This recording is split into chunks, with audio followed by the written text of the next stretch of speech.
edhe sikur të qëndroj, unë po them sikur, duke i referuar asaj çfarë dëshironi ju, edhe sikur të mbetet kjo qeveri, si e votuan deputetin e majtë, si nuk e votuan, pra do mbeten paze, kështu po thoni ju.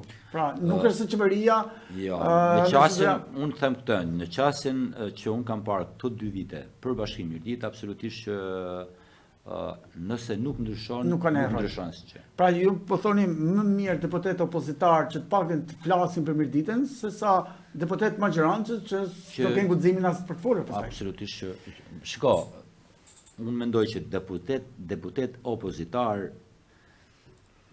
por për të fituar me 11 maj.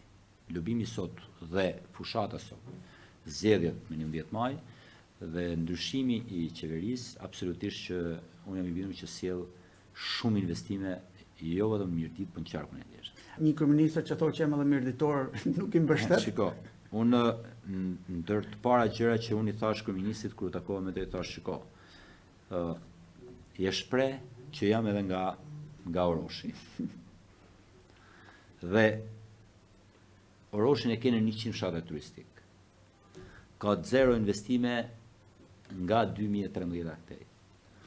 Unë nuk e mendoj, nuk di se si mund t'ju dalësh përpara investitorëve. Ata eksplikoi si ishte nga Oroshi apo? Po. Normalisht që e thot në lidhjet e tija të hershme të nënës tij, por që nuk janë të justifikueshme me investimet që ka ndodhur në Orosh apo në Mirdit.